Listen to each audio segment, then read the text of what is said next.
요즘 대선 기간인데 세상이 떠들썩한 것 같죠. 하나님의 주권이 역사하고 계심을 믿습니다. 하나님의 주권 아래에서 정말 이 나라에 필요한 사람이 대통령이 되고 또 평화롭게 대선이 잘 마쳐지도록 기도할 수 있으면 좋겠습니다. 여러분, 오늘이죠. 오늘이 5.18 광주 민주화 운동 기념일입니다. 제가 80년대 학번이거든요. 대학 다닐 때 늘 일상에서 보았던 풍경이 있어요. 오전에 수업 받으러 정문을 통과할 때 항상 머리 빡빡 깎은 삭발을 했거나 아니면 삭발식을 하고 있는 이런 장면들이 거의 매일 있었습니다. 그리고 군부 독재 타도 이걸 외치면서 그렇게 투쟁하던 그 운동권 학생들이 있었죠. 삭발은 당시에 어떤 뜻이 있었냐면 결연한 투쟁 의지를 이렇게 다지는 상징적인 그런 행위였습니다. 근데 오늘 말씀 보니까 18절에 바울이 머리를 깎았다, 커트했다 이런 뜻은 아니고요. 미용을 위해서 한 게 아니고 그동안 깎지 않았던 길게 자란 머리털을 깎았다. 거의 삭발 수준으로 깎았다는 것을 우리가 생각해 볼 수 있습니다. 바울이 머리를 깎았다고 하는데 당시 상황을 우리가 한번 살펴보는 것이 중요한 것 같아요. 그래야 조금 더 확실하게 그 뜻이 이해가 될 거라고 생각이 듭니다. 바울이 고린도에서 상당히 장기간 선교를 했잖아요. 원래 그렇게 오래 머물려고 하지 않았는데 1년 6개월 선교를 했고, 그 다음에 어디로 가려고 한다고 합니까? 수리아로 가려고 한다. 배 타고 수리아로. 18절 보면 이 수리아는 어디입니까? 처음에 파송받았던 안디옥 교회입니다. 그러니까 이제 2차 선교 여행을 마무리하려고 한다는 것을 볼 수가 있습니다. 그래서 이 갱그레아가 항구입니다. 항구 도시. 갱그레아 항구에서 배를 타야 소아시아로 가는 거예요. 그 소아시아에 에베소가 있죠. 그 에베소에 들려서 유대인들과 변론하고 거기에서 성도들과 헤어진 후에 또 배를 탔죠. 이 배를 타고 가이사라, 유대입니다. 유대 땅에 간 거고요. 여기 말한 교회는 예루살렘 교회를 말하는 거예요. 그래서 예루살렘 교회에 들려서 안부를 묻고 그 다음에 내려갔다는 표현이 있는데 지형으로 보면 사실 올라가는 거죠. 수리 안디옥이니까. 그렇지만 그 당시에는 항상 예루살렘을 중심으로 내려간다는 표현을 썼어요. 우리도 상경한다, 서울 올라간다 하는 거죠. 그런 것처럼 예루살렘에서 이제 수리 안디옥으로 내려가서 거기에서 2차 선교 보고를 하고 안식을 취한 후에 이제 3차 전도 여행을 출발하는 그런 그림입니다. 그래서 오늘 본문에 그런 것들이 정확히 설명되지 않기 때문에 우리가 모를 수 있는데 배를 2번을 타고 이제 그 안디옥 교회로 돌아간 거죠. 그래서 23절에 보면 또 안디옥에서 얼마 있다가 떠나 갈라디아와 부르기아 땅을 차례로 다니며 모든 제자를 굳건하게 하니라. 이게 이제 3차 선교 여행을 말하는 것입니다.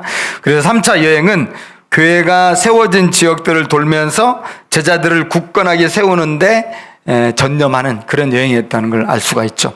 그래서 우리가 바울의 선교사를 보면 바울은 복음을 전하고 그 다음에 세례를 주고 교회를 또 이렇게 세우고 이런 일에 이렇게 헌신한 것을 볼 수 있지만은 또 한편으로 이렇게 제자 세우는 일에도 마음을 다한 것을 볼 수가 있죠. 그래서 3차 선교여행은 지나온 그 지역들을 다 돌아가면서 거기 제자들을 굳건하게 하는데 이제 목적을 두고 있죠. 왜 그렇게 합니까? 예수님께서 그 명령해서 그래요. 모든 족속으로 제자를 삼아 아버지와 아들과 성령의 이름으로 세례를 주고 내가 너희의 분부한 모든 것을 가르쳐서 지키게 해라. 나처럼 살게 해라. 이게 하나님 예수님의 명령이니까 바울이 그냥 복음 전하고 세례만 주는 게 아니라 그 다음에 제자 삼는데 완전히 헌신해서 계속 말씀을 가르치고 양육을 하는 거죠. 우리들도 그러잖아요. 아이를 이제 잉태해서 집에 자녀가 태어났으면 끝난 게 아니잖아요. 더 중요한 게 양육이죠. 아이가 태어난 것으로 부모님이 다 했습니까? 더 중요한 게 아이를 키우는 거. 그 똑같습니다. 바울도 그렇게 애써서 제자 훈련에 집중한 걸 볼 수가 있고요. 그래서 선교 여행을 마치고 2차 마치고 3차를 앞둔 상황에서 바울이 머리를 깎았다. 왜 깎았냐면 일찍이 서원이 있어서 그 서원을 마치는 기간이 되었기 때문에 머리를 깎았어요. 그래서 우리가 오해하면 안 되는 거예요.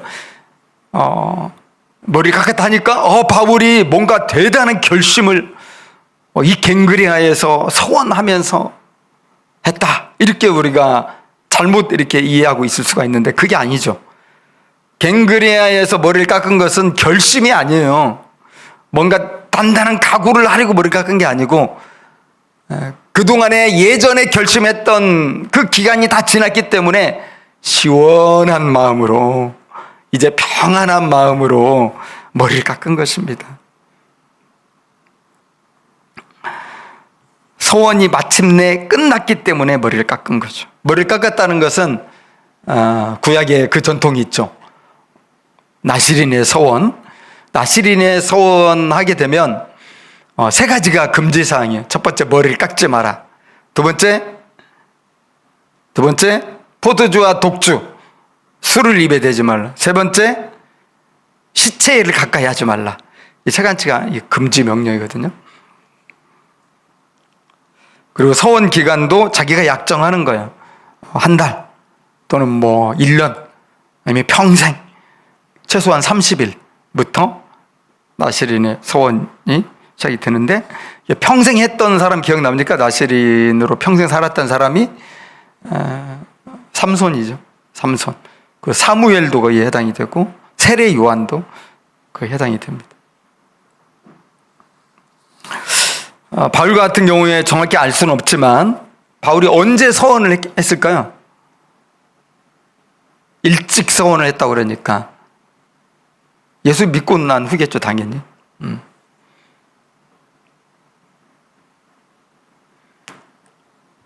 아마 무엇인가 큰 비장한 결심을 하면서 서원을 했을 거라는 생각이 들어요. 일찍이 서원을 할 때. 사실 우리가 이런 서원이 필요한 것 같아요. 왜냐하면 서원을 하면 우리가 신앙이 성장하는 그 비약적인 이 터닝 포인트가 될 수 있는 것 같아요.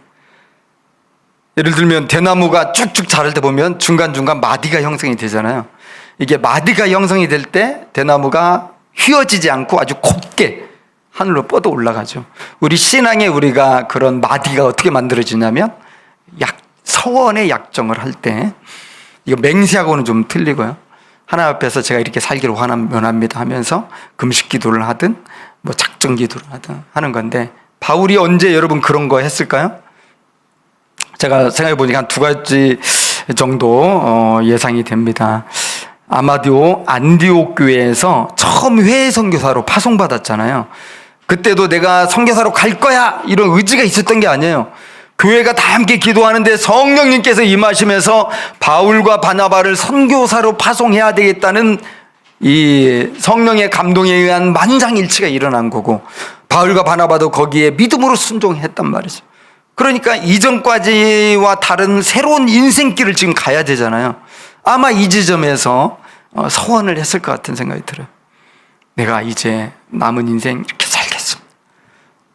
어떤 기간을 좀 약정하고, 예를 들어 있겠죠. 1년, 2년? 그건 모르지만. 그리고 또 한 번은 만약 그게 아니라면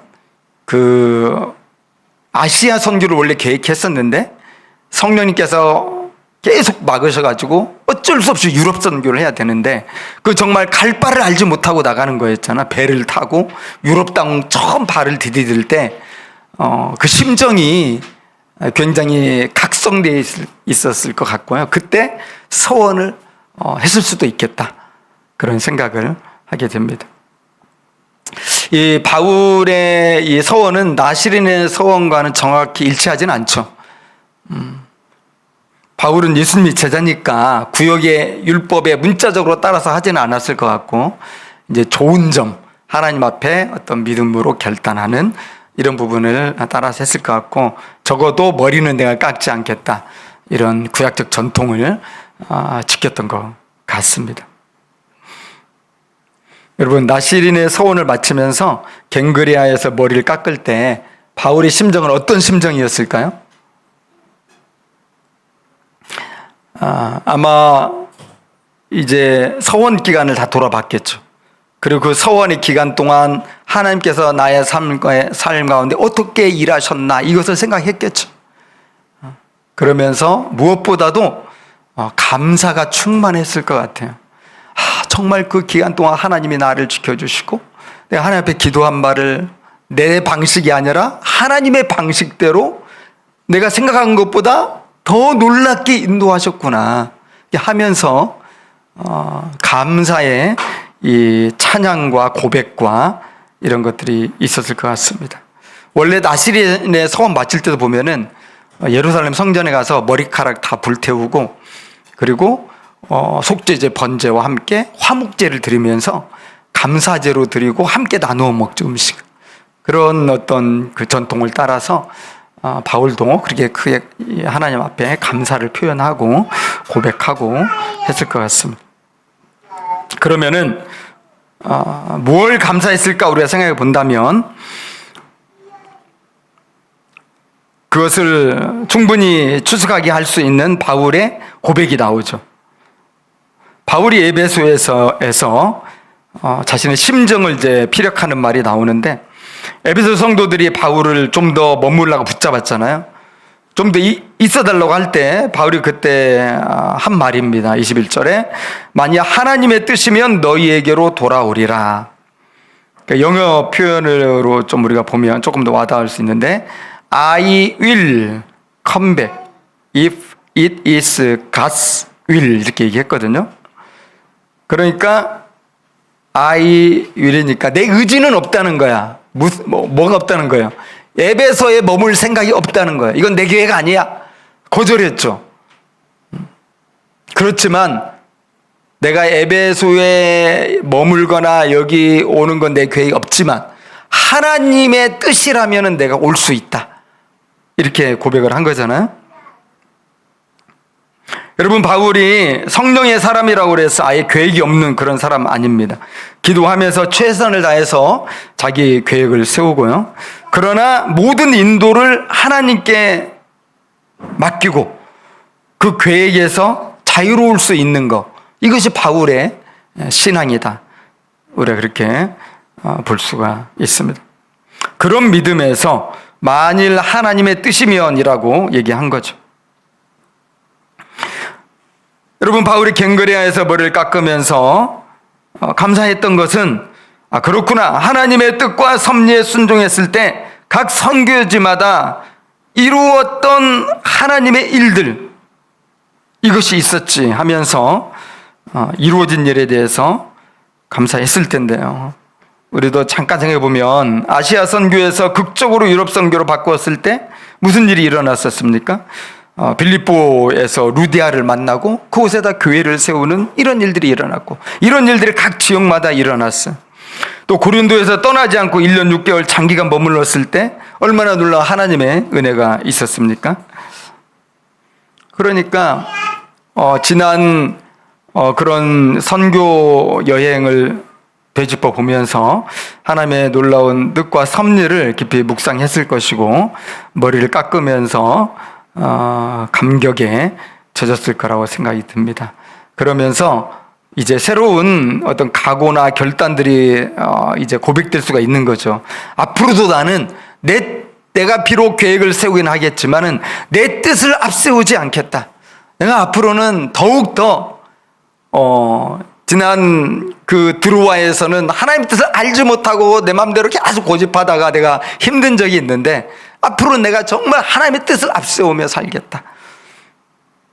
그래서 내 선교, 나의 선교가 아니라 오직 하나님의 선교를 하리라, 이런 다짐을 하면서 기도했을 것 같아요. 그래서 하나님의 뜻에 대한 중요성에 대한 깨달음과 확신을 가졌기 때문에 만일 하나님의 뜻이면 너에게로 돌아오리라, 이렇게 고백을 했다고 생각이 듭니다. 그러면 여러분, 우리가 한번 생각해 볼 필요가 있겠죠. 하나님의 뜻이 뭐냐? 하나님의 뜻이 있으면 돌아오리라 그랬는데 하나님의 뜻이 뭐냐? 하나님의 뜻이 뭡니까, 여러분? 내 뜻과 통할 수도 있고 안 통할 수도 있겠죠. 하나님의 뜻은 무엇보다도 변할 수 없는 하나님의 의지에서 나온 작정이다, 이렇게 얘기할 수 있습니다. 가장 뚜렷이 나타나는 하나님의 뜻은 뭐겠습니까? 하나님께서 만드신 이 세상에 대한 구원의 의지죠. 그 구원의 의지에서 이제 그 갈대아 우르에서 곱게 늙어가고 있는 아브라함을 딱 불러가지고 사명인으로 세운 거죠. 그 구원의 의지에서 가나안 7족속이 지배하고 있는 그 땅에 이스라엘을 옮기셔서 그 나라를 만드셨고요. 목동 다윗을 가장 높은 왕으로 부르셨죠. 무엇보다도 다윗의 후손 가운데 아들 예수를 보내셔서 십자가의 죽음과 부활로 인류 구원의 생명길을 활짝 여셨습니다. 여러분, 이러한 하나님의 확고한 작정된 뜻이 오늘날에도 여전히 이루어져 가고 있다는 거예요. 그래서 하나님의 뜻은 현재 진행형이죠. 하나님께서는 여러분 마침내 예수님을 다시 보내실 것입니다. 그리고 완전한 구원과 심판을 행할 것이고요, 새하늘 새 땅을 창조하셔서 우리를 위해 주시고 궁극적으로는 모든 열방과 민족과 백성의 경배를 받게 되실 것입니다. 여러분, 이런 하나님의 뜻은 결코 변함이 없어요. 이미 하나님의 말씀인 성경에 특별 계시로 다 박혀 있죠. 반드시 이루어진다는 것입니다. 하나님의 뜻이에요. 하나님의 작정된 의지의 결과입니다. 그런데 여러분, 이 하나님의 뜻을 이야기할 때 우리가 하나님의 섭리와 비슷하게 생각하는 그런 경향을 가질 수도 있을 것 같아요. 여러분, 하나님의 뜻과 하나님의 섭리는 어떻게 다를 것 같습니까? 하나님의 섭리에 대한 이 이해가 매우 중요하다, 이렇게 생각이 듭니다. 자, 하나님의 뜻이 하나님의 작정된 의지라고 한다면 하나님의 섭리는 그 작정된 뜻을 이루어가는 그 과정이다. 그리고 그 과정은 우리의 생각과 너무 다르기 때문에 되게 신비한 과정이다, 이렇게 얘기할 수 있습니다. 예를 들면 성령께서 하나님의 뜻을 이루기 위해서 그 박해자 사울을 갑자기 선교사로 부르셨잖아요. 이런 건 정말 신비로운 거 아닙니까? 또 아시아 선교를 하려고 작정했던 그를 유럽 선교를 하게 하시고 또다시 3차 선교 여행으로 이렇게 인도하시고 계십니다. 그래서 선교를 이루어 가신 하나님의 섭리를 보면 항상 바울의 계획을 뛰어넘어요. 그리고 바울의 애초 계획보다 훨씬 더 풍성하고 훨씬 더 놀랍게 열매를 맺게 하시는 걸 볼 수가 있죠. 그러니까 그 섭리를 깨닫고 그 섭리에 순응하는 게 이게 진짜 우리가 더 풍성한 은혜를 누릴 수 있는 비결이구나 알 수가 있는 거죠. 사실 그 하나님의 섭리에는 고난이 없었던 건 아니에요. 많은 고난도 있었고요, 또 놀라운 부흥도 있었어. 그 모든 과정을 통해서 복음이 유럽과 땅끝으로 가는 거죠. 이것이 하나님의 섭리인데 그 과정이 성령님께서 수행하시는 거죠. 우리도 하나님의 섭리를 느낍니까? 우리의 생활 속에서? 하나님의 섭리가 우리에게 어떻게 느껴집니까? 비 온 뒤에 맑고 깨끗한 날씨, 또 신선한 공기 되게 좋잖아요. 어떨 때는 우리가 그런 걸 우리가 경험하게 될 때, 하나님의 섭리가 놀랍다, 이렇게 얘기하는데요. 근데 갑자기 막 천둥이 치고 또 번개가 번쩍이면서 우리의 삶에 위기가 찾아올 때, 그때 하나님의 섭리가 놀랍다, 이렇게 우리는 말하지 않잖아요. 그것은 그냥 우리는 피하고만 싶은 거죠. 성경의 표현대로 하면은 하나님의 뜻을 이루어 가시는 그 섭리 과정에는요, 이 푸른 초장도 있는데 사망의 음침한 골짜기도 함께 있는 거예요. 성령님은 성도들이 이 길들을 다 통과하게 하시는 거예요. 그런데 어떤 분들은 그렇게 생각하지 않잖아요. 푸른 초장, 쉴만한 물기는 하나님의 섭리 가운데 있는 것이라고 금방 인정하죠. 그러나 사망의 음침한 골짜기나 깜깜한 동굴, 살기 어려울 정도로 괴로운 그런 시간들을 겪을 때는 내가 하나님의 섭리에서 떠나 있다고 생각을 하기도 한다는 거죠. 그게 하나의 어떤 틀인데 거기서 우리가 빠져나와야 돼요. 그 틀에 우리가 묶여 있으면 우리 신앙생활이 힘들어요. 여러분, 정말 그렇지 않다는 겁니다. 여러분, 고통스럽고 뜻대로 되지 않아 괴롭고 정말 다 내려놓고 싶은 마음이 들 정도로 힘겨운 삶일지라도 그것조차도 하나님의 섭리 안에 있다는 믿음, 그 믿음, 그것은 성령님이 주시는 믿음이에요. 얼마나 놀라운 선물이에요.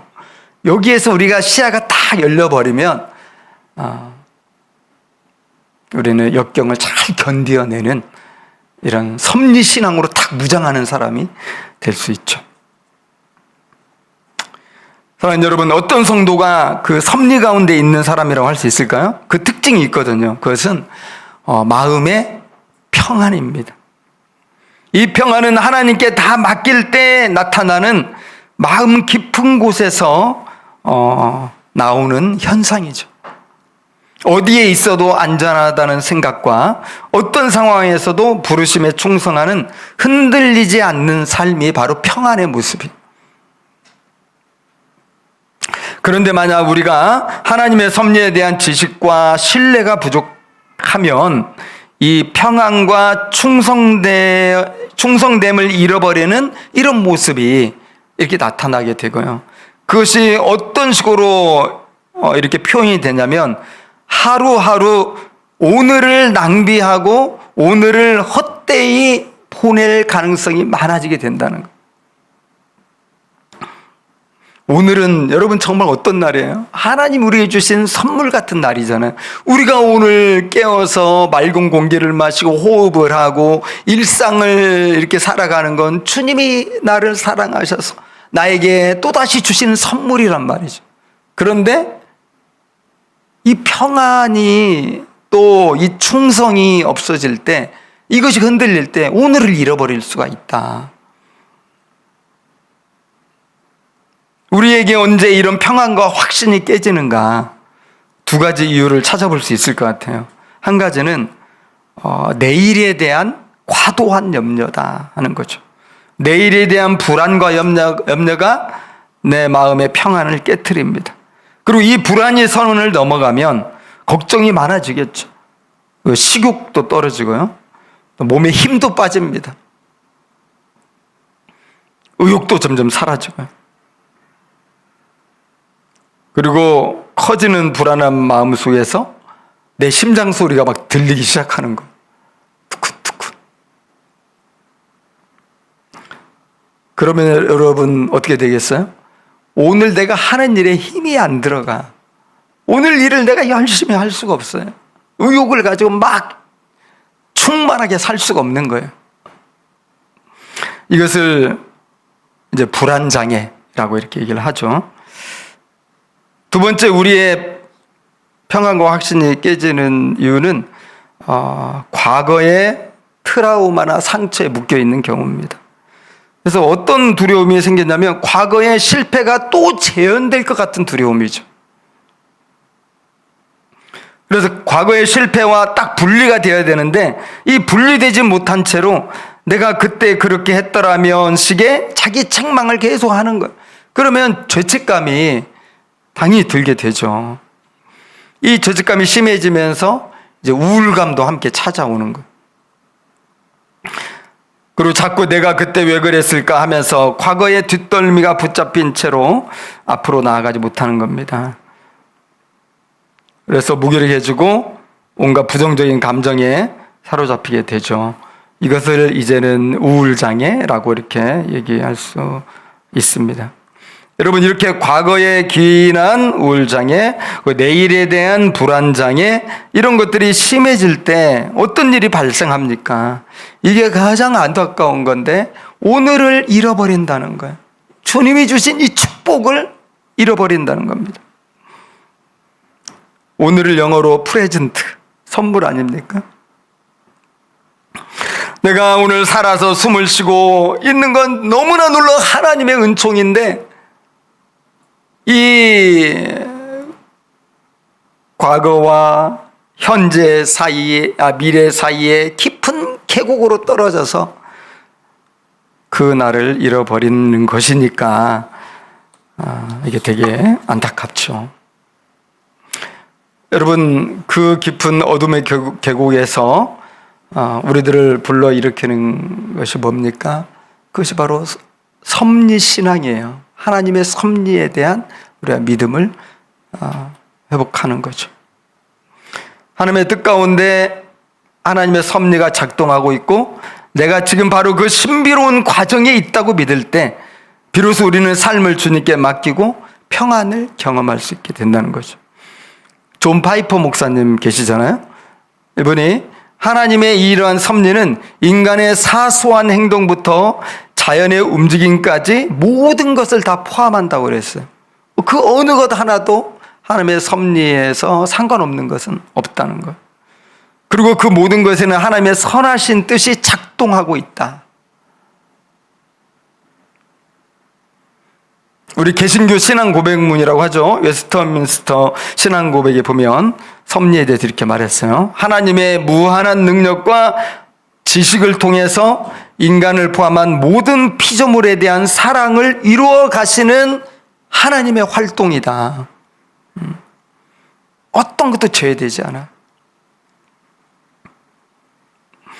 여러분, 우리는 사실 좋은 것에 대해서는 하나님의 뜻이다 하고 금방 이렇게 영접을 하는데 힘들고 나쁜 것들은 무조건 불행하다 이렇게 생각하는 경향이 있잖아요. 이 지점에서 우리가 하나님의 섭리에 대해 통찰력 있는 믿음을 잘 갖춰야 되겠다 이런 생각을 하게 되는 거죠. 성경에 이제 욥이 나오는데 욥을 통해서 하나님의 섭리를 배울 수 있는 것 같아요. 욥이요, 처음에는 그렇게 성숙한 신앙이 아니었어요. 하나님의 섭리에 대한 그 통찰력의 믿음이 없었단 말이에요. 욥이 부족하고. 물론 처음에 욥기서 1장 2장 읽어보면 엄청난 환난과 이 고통을 당하는데 그 가운데서 욥의 고백이 너무 아름다웠잖아요. 주신 이도 여호와시요 거두신 이도 여호와시니 여호와 이름이 찬송을 받으실지어다. 우리가 욥의 이런 고백 들으면 막 회개가 절로 되잖아. 내가 욕심이 너무 많다 뭐 여러 가지로. 그런데 그런 좋은 태도가 얼마나 오래 갔나요? 오래 못 갔어요. 왜 못 갔어요? 고난이 생각보다 길어지는 거예요. 우리가 고난이 짧을 때는 정말 어떻게 보면 쉽게 그 고난을 넘어갈 수 있는데 고난이 1년이 가고 2년이 가고 길어지면은 거기에서 믿음을 지킨다는 것은 너무 어렵지 않습니까? 더군다나 더 악화되면 더 그렇죠. 결국 욥이 바닥이 아니라 정말 지하까지 뚫고 내려가서 떨어졌어요. 그럴 때 어떻게 고백했나요? 자기 생일을 저주했어요. 어찌하여 내가 태에서 죽어 나오지 아니하였던가? 어찌하여 내 어머니가 해산할 때 내가 숨지지 아니하였던가? 여러분, 그 고통이 와닿습니까? 고맙게도 욥을 염려해서 찾아온 친구들이 있었지만 그들과 끊임없는 논쟁을 펼쳤습니다. 친구들이 어떤 얘기를 했냐면 인과응보라는 그 하나님의 섭리를 굳게 붙들고 욥을 계속 판단했죠. 욥아, 너 너무 교만한 거 아니야? 너 너무 의로운 거 아니야? 너가 죄가 있기 때문에 하나님이 지금 너를 이렇게 심판하는 거지. 너의 과거를 생각해봐. 너의 잘못을 깊이 성찰하고 그걸 인정해. 그래야 하나님의 이 주시는 심판이 마무리될 거예요. 인과응보의 논리죠. 심는 대로 거두게 된다는 거예요.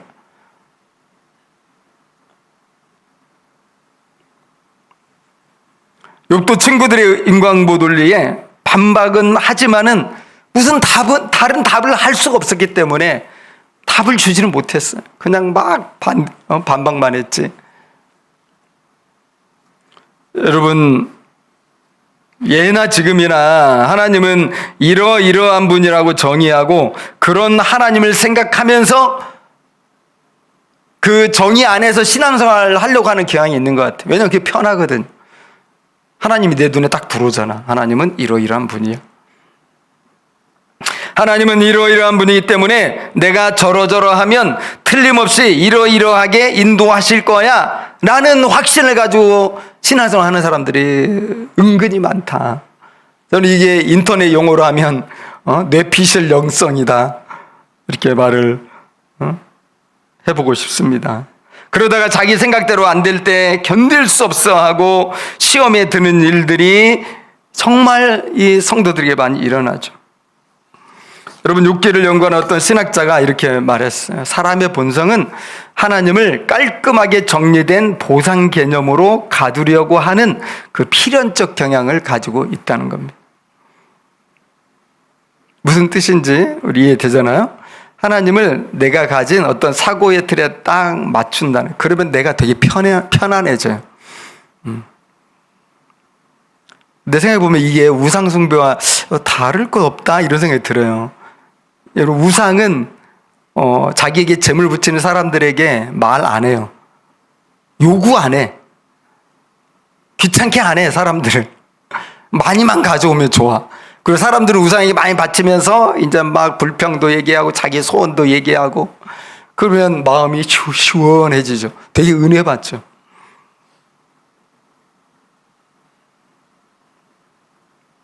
그런데 우리가 신앙생활 하면서 가끔씩 하나님이 그런 존재가 되기를 원하는 건 아닌가. 내 뜻대로 해주기를. 하나님은 또 그렇게 해야 된다고.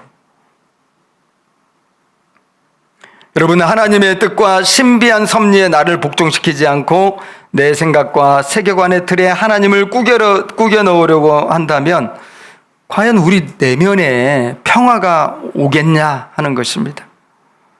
욥이 하나님의 섭리를 이해할 수 없는 상황에서 그 내면의 불안이 계속되었고 그 고통이 심화되고 정말 이제 완전히 바닥에 떨어져서 어떻게 할 수 없을 때 그때 하나님이 찾아오셨어. 욥을 찾아오셨어. 그리고 욥기 여러분 읽어보면 알겠지만은 하나님의 어떤 위대함과 장엄함과 그 창조에 전능하신 그 능력에 대해서 하나님이 스스로 말을 계속 하잖아. 내가 이렇게 할 때 너는 어디 있었냐? 내가 이런 걸 창조할 때 너는 그때 뭐 하고 있었냐? 하나님 그렇게 말씀하시잖아요. 자신의 의를 끝까지 주장하던 욥이 하나님이 그렇게 찾아오셨을 때 드디어 자기 문제를 깨닫게 되고 회개를 하게 됩니다. 욥기 43장의 내용이죠. 그래서 욥이 자신의 본질적인 불신앙의 문제를 알게 되죠. 그래서 뭡니까? 하나님의 말씀에 의하면 나는 네 생각대로 움직이는 그런 하나님이 아니다. 나는 네가 원하는 대로 일하는 그런 하나님 아니다. 여러분 잠시 생각해 봅시다. 하나님은 우주보다 크시고 온갖 기이한 천지 만물을 창조하신 창조주 하나님이신데 어떻게 인간의 그 쬐그만 내가 그 크신 하나님을 자기 생각에 가둘 수 있겠냐고. 불가능한 일이잖아요. 그 점을 욥이 회개한 거예요. 내 틀에 하나님을 넣으려고 했던 걸 회개합니다. 욥기 42장 3절입니다. 무지한 말로 이치를 가리는 자가 누구니이까? 나는 깨닫지도 못한 일을 말하였고 스스로 알 수도 없고 헤아리기도 어려운 일을 말하였나이다. 그렇게 되고 욥의 고난이 끝나죠. 사랑하는 여러분, 힘들고 고통스러운 것도 하나님의 뜻을 이루어가는 과정 속에서 우리에게 역사하시는 신비로운 하나님의 섭리입니다. 이 진리를 우리가 마음으로 정말 성령의 도우심으로 우리가 받아들이게 될 때 우리는 고난도 괴로운 일도 하나님 앞에 기도하면서 감당할 수 있게 됩니다. 무너지고 포기하는 대신에 인내와 기도의 무릎을 꿇을 수 있게 되고 앞으로 한 발자국씩 소망 가운데 나아갈 수 있게 되는 것입니다. 그리고 우리는 하나님의 뜻이 고난이라는 섭리 속에서 어떻게 연결어 가는가를 반드시 발견하게 된다는 것이죠. 사랑하는 여러분, 우리의 삶을 하나님의 그 신비한 섭리에 맡기도록 합시다. 여러분, 예수님이 생각이 납니다. 예수님께서 십자가에 죽어가실 때 십자가 위에서 하신 말씀 가운데 하나죠. 내 영혼을 아버지의 손에 부탁하나이다. 여러분, 하나님의 섭리는 때로 우리의 세계관을 흔들어 혼란하게 하십니다. 하나님의 섭리는 우리의 좁은 생각을 막대기로 휘젓듯이 막 휘젓기도 하십니다. 내 예상을 뒤엎으시는 그 섭리가 내 삶에 임할 때 누구든지 당황스럽고 괴로울 수 있습니다. 그러나 여러분, 우리가 머물러야 될 그 자리는 이거죠. 하나님의 섭리는 언제나 사랑의 섭리요, 은혜의 섭리요, 선을 이루시는 섭리라는 것입니다.